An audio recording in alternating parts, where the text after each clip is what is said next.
Greetings everyone. This is a Q&A video. Normally I do these as a live stream. This would have been the July edition.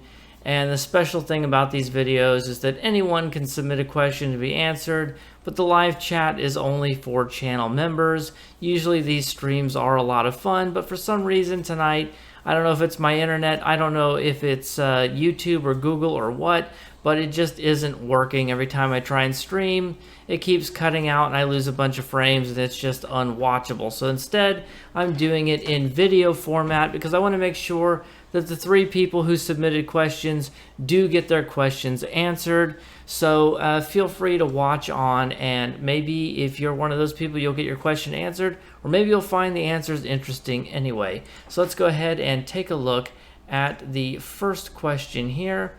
This is from Waldo Online. What do you feel is the most Star Trek looking ship in the game that is an original Stowe design, aka doesn't appear on TV or the movies? That is a tricky question to answer because a lot of the ships that are in the game do have some source or some lineage in the canon. There aren't really that many original designs. And the thing is, if you were to take some of the original designs, especially for the alien ships, and let's just say that DS9 never happened, if you were to take a look at some of the Klingon, not Klingon, but some of the Cardassian, or maybe some of the Jem'Hadar ships in particular, or even just some of the alien ships that show up in the various shows over the years, and you didn't know that they were part of the Star Trek canon, you might say, well, that doesn't look very Star Trek to me. So I guess the real question is, what makes a ship look like a Star Trek ship? And I guess it would have to have that Federation aesthetic, I suppose. The closer it looks to a Constitution, I suppose, the more Star Trek it would be.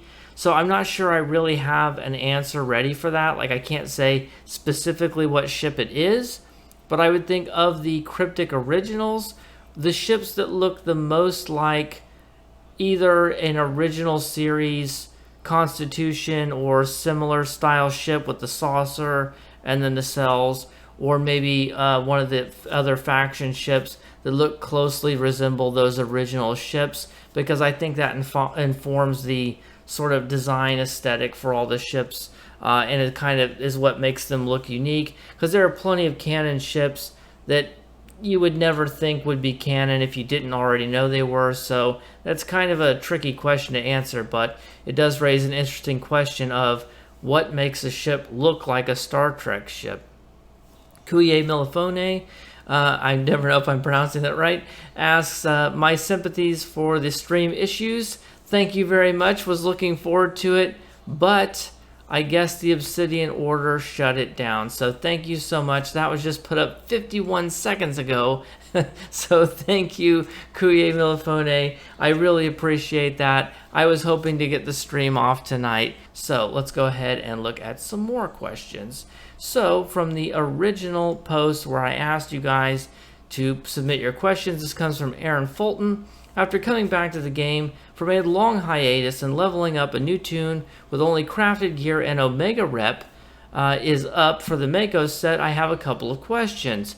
Regarding science and engineering consoles, most have really good stats when upgraded to Mark 15 Epic compared to Universal consoles, but only boost 1 stat versus the Universal consoles, which boost 2 stats.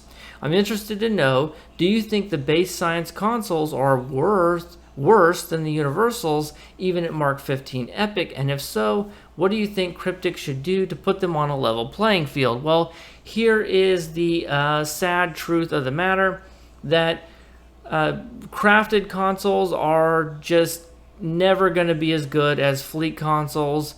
Universal consoles vary wildly in quality. Some of them are the best consoles in the game, some of them are absolutely terrible.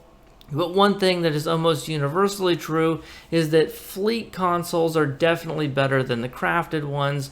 So your locators and your exploiters from the Fleet Spire are going to be better than any crafted tactical console. The ones from the you can get it from K13, but the research lab in specific has some of the best science consoles. You can get ones that can trigger a proc to give you bonus exotic damage.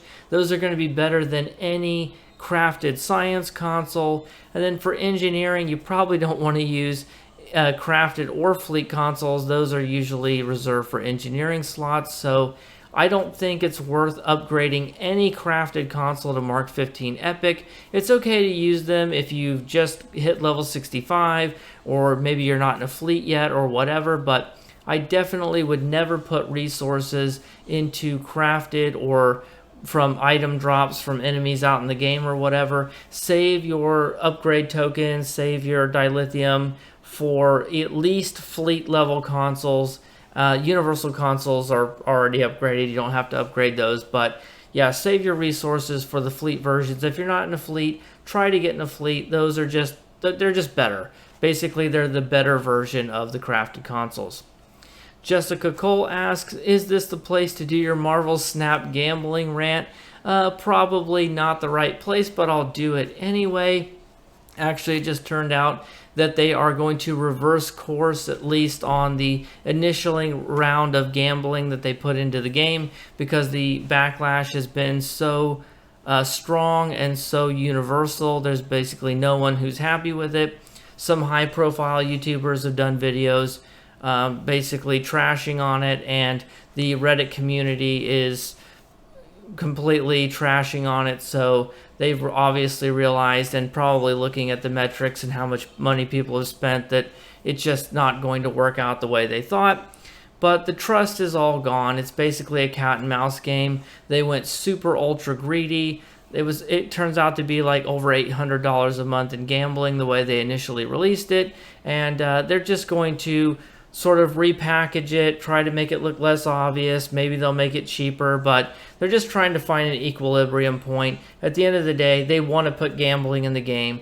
They want to have a high price ceiling for how much it's possible to spend. They want to have a gap between people who pay a few dollars and people who wail out and spend tens or hundreds or thousands of dollars a month. So ultimately, I think that game has no future. I don't really have any respect for games like that. And so the fact that they're reversing course right now doesn't really impress me. They've already shown their true colors. So I've already abandoned my Marvel Snap channel. I've already uninstalled the game on all of my devices. And I'm basically just washed my hands of it. As far as I'm concerned, sunk cost fallacy, I'm getting out now and just leaving that dumpster fire for someone else. So unfortunately, that's all the questions that were asked for this month.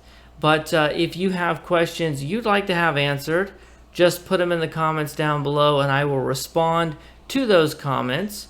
And I am working on a video right now, which is an unboxing video, which is something new for me.